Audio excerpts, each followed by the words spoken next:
high school student says that she was betrayed by her best friend who was trying to be her. Her friend stole her identity, pretending to be her on social media, even sending out fake nude photos. Tonight she shares her story to News Channel 5's Alex Hagan. Alex? Michael and Kelly, Amanda Alonso says what her former friend did permanently scarred her. However, she has chosen to use this experience to try and help other victims and spread her message. Almost every day at lunch I would cry to him about it, and he was my shoulder to lean on. Amanda Alonso and Justin Cage weren't just friends. They were best friends several years ago at Seminole Ridge High School. You must have a mental health evaluation. Now today, in 2016, they meet in a Palm Beach County courtroom. He pretended to be a friend to me, a very close friend. Amanda confronts her former friend, now transitioned into a woman, Justine. I hope he realizes how much it affected my entire life. Alonzo's nightmare begins at the beginning of high school in 2010. It was so bad that I had to leave the high school. Alonzo found fake social media accounts of her using her name and her picture.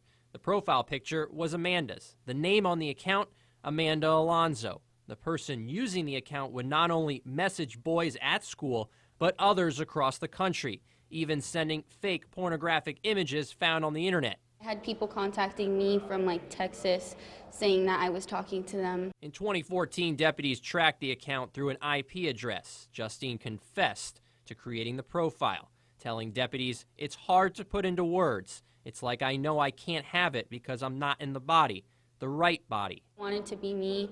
It became an obsession. Justine was charged with criminal use of personal information and cyberstalking.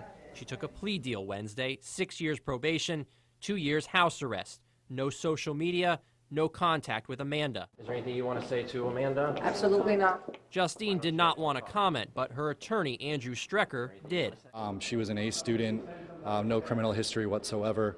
So this plea is going to allow her to not be a felon. People that are committing these crimes, it needs to end. Amanda and her mother, Gloria, are now taking this opportunity to not only spread awareness, but ask for tighter laws when it comes to identity theft on social media and using pictures. Representatives really need to get involved because this is a real problem. Very difficult for the law to keep up. Legal expert Michelle Suskauer says while it may be difficult, it's time for lawmakers to take a look. There has to be a fresh look, sort of consistently, as to whether there's a response, an adequate response, so that folks can be protected legally. And that's the next step for Amanda and her family, to make some kind of change, hopefully in an effort to move past their own nightmare. What I went through is really hard, and no one should ever have to go through anything like it.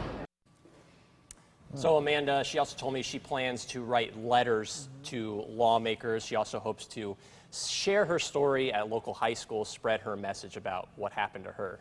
Give her a lot of credit for talking about it, absolutely. And under the deal, Justine has to stay off social media for 6 years. So how exactly is that going to be enforced? Well, it's actually pretty difficult. I spoke to a local attorney here in Palm Beach County. He says it's really based off anonymous tips. People have to monitor social media. It's obviously difficult. They can't do any wiretapping or anything like that. But he says, of course, it's difficult, but obviously the consequences, jail time if they are able to find them. Well, and the takeaway I had as well is in this brave new world of social media, putting up those new guideposts. So thanks for bringing attention to it. Of course. Thanks much. Alex.